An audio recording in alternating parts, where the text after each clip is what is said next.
Bonjour tout le monde et bienvenue dans ce nouveau Musical Reaction. Aujourd'hui on va parler du concert de la comédie musicale Elisabeth que j'ai vu à Vienne durant l'été 2022 au château de Schönbrunn. Avant de passer à la suite, je me permets de faire un petit disclaimer. Alors ouais, 2022 ça fait un peu loin, mais faut savoir que je tourne cette vidéo durant l'été 2022 également. Alors, vous me direz, pourquoi la sortir aussi tard dans ce cas? Parce que les musical reaction, je peux pas décider quand je les fais. Je les fais quand je vois une pièce et je sais pas quand je vois des pièces. Je vois des pièces quand j'ai le budget, quand il y en a, tout simplement. Du coup voilà, et j'aimerais quand même que ce soit un peu réparti, pas qu'il y ait pas de musical reaction pendant 50 ans, et puis que d'un coup il y ait 10 musical reaction d'affilée et qu'il n'y ait plus aucune musical review, enfin ce serait un peu relou quoi. Donc voilà, les musical reaction, dès que je vois une pièce à partir de maintenant, je vais quand même les tourner, pas comme j'ai fait avec Blood Brothers où je l'ai tourné un an après, mais bon, j'avais d'autres raisons. Ce que j'ai décidé de faire, c'est de juste déjà tourner et préparer la vidéo dès que j'ai vu la pièce pour pas l'oublier, de sortir les musical reaction un peu plic-ploc entre deux musical review, un musical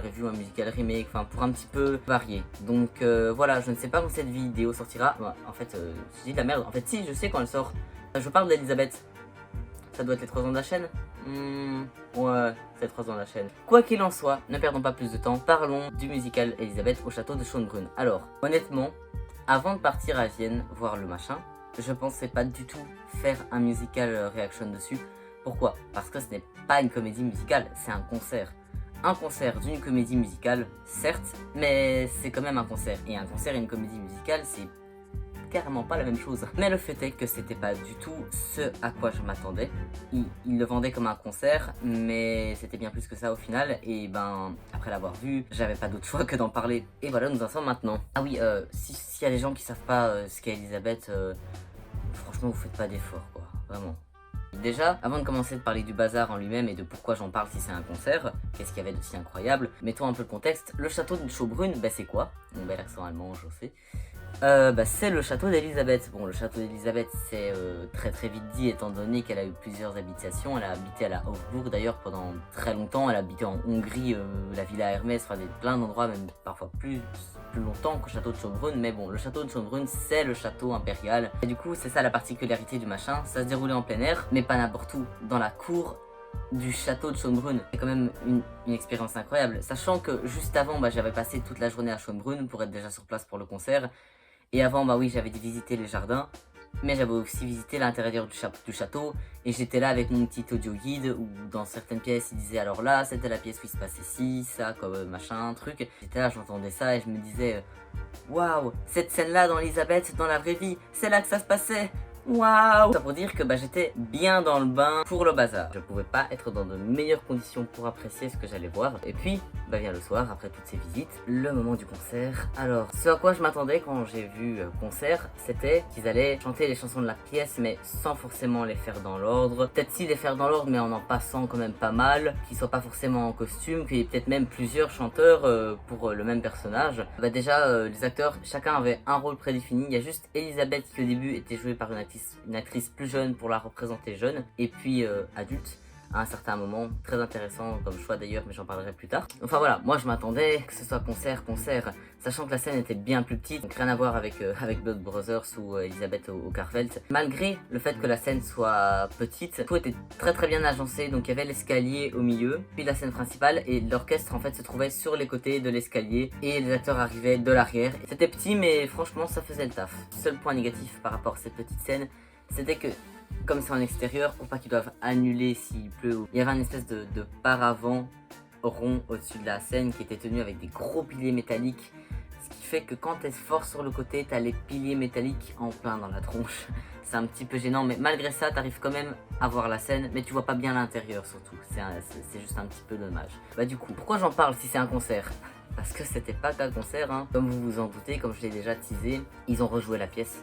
Ils ont rejoué la pièce, tout simplement. Ils étaient tous en costume, des costumes magnifiques. Il n'y avait pas vraiment de changement de costume, contrairement dans la plupart des pièces, sauf pour Elisabeth, bien évidemment. Mais leur costume était super, il y avait de la mise en scène, il y avait des danses. Et puis, des chansons, il n'y en avait quasi pas qui étaient passées de mémoire. Comme ça, il y en a deux qui sont clairement indispensables. Et il me semble qu'il y en avait une ou deux qui avaient été un petit peu raccourcies. Et autre chose qui fait que ça durait moins longtemps qu'une comédie musicale à part entière, c'est les scènes qui s'enchaînaient plus vite. Mais là, c'était tellement bien fait que ça donnait pas l'impression qu'ils rushaient le truc. Par exemple, pendant qu'une scène se finissait, la scène d'après s'installait, mais de manière très naturelle. On voyait déjà les gens faire leur truc et ça donnait pas l'impression qu'ils se dépêchaient, ça teasait un peu pour la suite. Et comme ça, quand une scène était finie, l'autre scène qui était déjà entamée juste continuait dans sa lancée et ça donnait un résultat d'enchaînement très naturel qui coulait comme de l'eau. Et voilà pourquoi j'en parle aujourd'hui, parce que le niveau de qualité, je m'attendais clairement pas à ça. Le fait que ce soit un concert en extérieur, ils ont pu prendre plus de liberté. Et quand je dis ça, je pense notamment à la chanson d'ouverture d'Elisabeth où on entend tous les persos qui chantent Elisabeth. Et quand ils chantent ça, il y a des jets de flammes qui arrivent au niveau de la scène.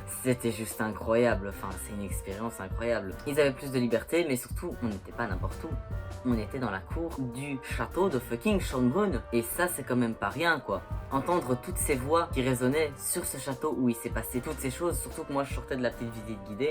Quand t'es dans une salle, bah t'es focalisé sur la scène là. Tout ce qui faisait la qualité de ce concert et ce qui faisait que c'était une expérience incroyable, bah c'était également le contexte. C'est pas juste la scène qu'il fallait regarder. Moi vraiment parfois je regardais pas la scène, je regardais le château. J'essayais vraiment d'avoir une vue d'ensemble de tout ce qui se passait et c'est vraiment comme ça qu'il faut vivre le truc. Et du coup là où je voulais en venir, c'est qu'à certaines chansons, enfin la plupart des chansons, ils font des jeux de lumière, pas juste sur la scène, sur le château, mais tout le château, cet immense château qu'on voit vite fait là derrière, était éclairé et j'ai joué avec les lumières sur le château et c'était incroyable. Par exemple, je pense à Milk, une chanson où les citoyens se plaignent qu'il n'y a plus de lait, qu'ils meurent de faim. Lou Kenny leur dit ah oui mais moi je sais où est votre lait, je sais qui vous le vole. T'as tous les villageois qui chantent en chœur what, qu'est-ce qui se passe. À chaque cri d'indignation qui pousse en fait, il y a des jets de lumière comme ça qui apparaissent sur le château pour impacter leurs paroles. C'est des bons jeux de lumière, mais dans une salle ça donnerait pas le même effet que sur un château et pas n'importe quel château. C'est vraiment le fait d'être dans ce cadre-là donne un tel impact parce que bah, c'est le château où ils ont vécu et où plein de passages de la pièce se sont passés dans la vraie vie. C'est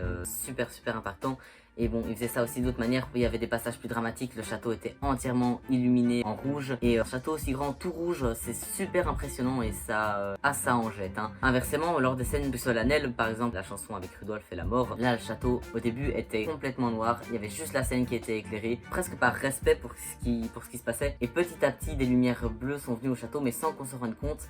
Et pour qu'au moment fatidique, enfin l'apogée de la chanson, au moment où il y a les chœurs qui chantent, là le château était complètement illuminé en bleu. C'était très beau. Franchement, ils ont fait un taf de lumière et ils se sont servis du cadre. Pour moi, il fait partie de la mise en scène en fait, le château. Et ça, ils l'ont très bien compris et ils l'ont très bien fait comprendre aux spectateurs. Autre chose, on va parler des acteurs qui étaient castés. Celui qui jouait la mort, ce n'est pas celui qui le jouait dans la version que nous, on a analysée. Il a déjà joué la mort dans d'autres versions viennoises. Et donc le voir là sur scène, en vrai, le fait qu'il soit de retour, c'était très chouette, c'était très agréable à voir. Je vais aussi parler de celle qui jouait Elisabeth jeune, une actrice que je ne connaissais pas du tout, mais qui la jouait de façon adorable. Elle faisait vraiment ressortir le côté enfantin d'Elisabeth. Elle jouait partout, quand elle chantait, elle avait toujours un sourire, vraiment l'innocence de l'enfance.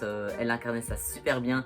Il y a même un passage où elle a pris la baguette du chef d'orchestre, puis à un moment le chef d'orchestre qui lui fait un petit signe, s'il te plaît, rends-la moi quand même, je dois faire mon job. Et Elisabeth qui lui rend un peu à contre-cœur en boudant, enfin c'était très chouette. Une des choses aussi qui m'a le plus impressionné, c'est vraiment les chorégraphies et la mise en scène. La scène était vraiment pas très grande et il y avait quand même pas mal de personnes sur scène et malgré ça, ils ont réussi à faire leur chorégraphie et faire la mise en scène qu'ils voulaient sans qu'ils aient l'air de se marcher sur les pieds. C'était tellement bien adapté à la scène que à aucun moment t'avais l'impression qu'ils étaient les uns sur les autres. Malgré la taille de la scène, ils ont réussi à faire des chorégraphies, à bouger vraiment en rythme comme ils font dans la version viennoise, les mouvements un peu particuliers qu'ils ont parfois dans la pièce de base dont j'ai déjà parlé. Ils refaisaient tout ça, ils refaisaient les danses et ça, c'était vraiment très chouette à voir, c'était vraiment très chouette à voir. Et puis donc il y avait cet escalier et au-dessus duquel il y avait parfois une espèce de portique métallique sur duquel je ne sais plus parler, duquel les acteurs se servaient pour jouer avec ça, par exemple que ce soit Sissi pour faire de la balançoire dessus, ou alors parfois la mort qui était accompagnée de deux anges de la mort avec chacun des costumes évoquant ceux de la version viennoise, donc avec une aile chacun d'un côté. Et parfois on avait la mort qui était là et pendant que les deux danseurs étaient chacun d'un côté accrochés à ce truc métallique en levant le bras qui avait l'aile, et de loin ça donnait l'impression que c'était la mort qui avait deux ailes. Enfin c'était très bien fait, chaque détail était géré parfaitement pour que tout s'emboîte superbement. Autre chose qui était une très bonne idée, ils ont pensé aussi au fait que il y avait beaucoup de monde là. Le nombre de sièges qui avaient été installés dans cette cour était vraiment impressionnant. En général quand tu vas voir une pièce pièce. Pas toujours, mais la plupart des cas, c'est toujours un parti pris entre être plus près et voir mieux les expressions faciales et le jeu d'acteur, ou être plus loin et avoir plus une vue d'ensemble. Là, ils ont essayé de pallier les deux dans le sens où, en tout cas pour ceux qui étaient plus loin, ils pouvaient avoir une belle vision de la mise en scène, mais aussi de tout le cadre avec le château, mais tu vois pas forcément les expressions faciales des acteurs, alors qu'il y en avait quand même, qu'il y avait un sacré jeu. Et histoire qu'on puisse vraiment voir leur expression faciale, il y avait 2 écrans de chaque côté de la scène qui faisaient des zooms sur leur visage, sur le visage des acteurs et chanteurs, ce que je trouvais une très bonne idée. Autre chose dans le fait que ce soit en extérieur, le fait qu'au début de la pièce il fasse clair et à la fin il fasse plus noir, ça faisait vraiment changer l'ambiance de la scène en fonction des passages de l'histoire. Voir petit à petit ce jour qui se baisse, ça fait presque partie de la mise en scène. Ils peuvent pas contrôler la météo, mais ça fait presque partie de la mise en scène, dans le sens où au début il fait plus clair, l'ambiance est plus légère, et au fur et à mesure ça s'assombrit. Par exemple, Schatten werden länger, donc la chanson avec Rudolf et la mort qui arrive relativement à la fin, à ce moment là il fait tout noir et j'imagine pas cette chanson jouée dans un ciel clair. Oh, il y a un de ces contre-jours sur ma tête. De manière générale, ce que j'ai le plus retenu, c'est juste le cadre, l'ambiance. Même si c'est pas la pièce en tant que telle, dans le sens où il y a des chansons qui sont passées, où il y a moins de possibilités de faire une mise en scène grandiose, vu que c'est dehors, que la scène est plus petite, etc. Juste pour le cadre que c'est, je crois que, et je le dis avec une grande objectivité, voir Elisabeth dans ces conditions-là est le meilleur moyen de voir Elisabeth. Pour les fans d'Elisabeth, voir Elisabeth comme ça, c'est les meilleures conditions pour profiter de la pièce. Enfin, c'est la meilleure expérience possible en fait, malgré le fait que ce soit juste, entre gros guillemets, un concert.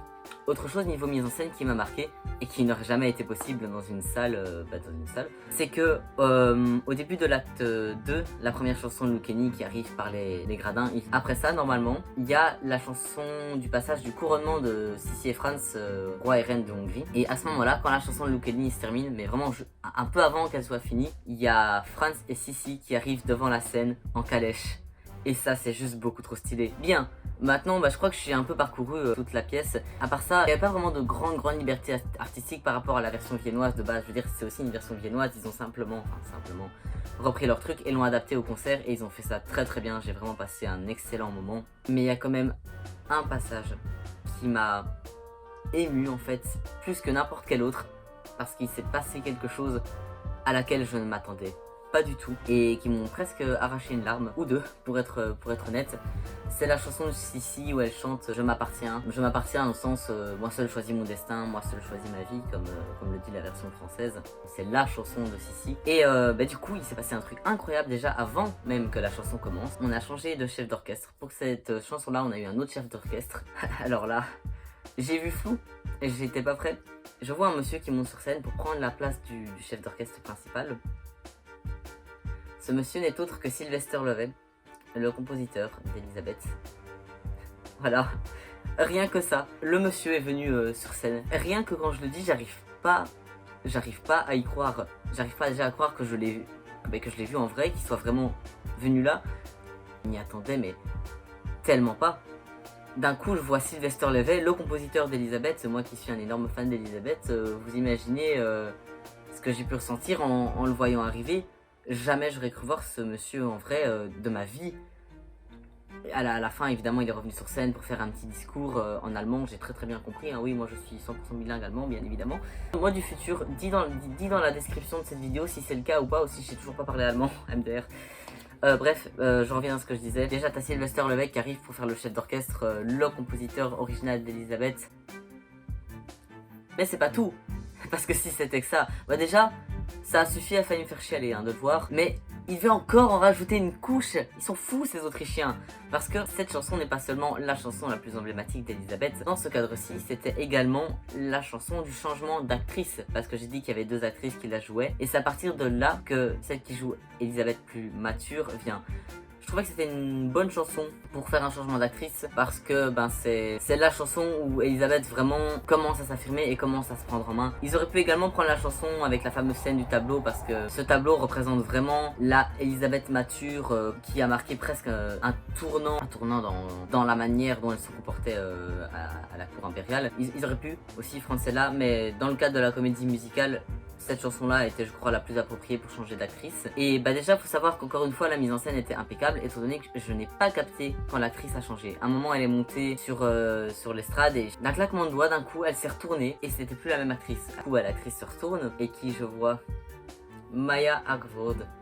Vous vous souvenez sans doute, ou pas étant donné que ça fait très longtemps, d'Elisabeth originale, de ma première vidéo sur Elisabeth, donc la première fois que j'ai parlé d'Elisabeth sur cette chaîne, waouh, bon, c'était la première vidéo de la chaîne, j'avais parlé de la version la plus connue d'Elisabeth, dans laquelle celle qui joue Elisabeth, pour moi la Elisabeth la plus emblématique, c'est vraiment elle qui m'a fait découvrir Elisabeth. Cette Elisabeth là, c'était elle qui est venue sur scène.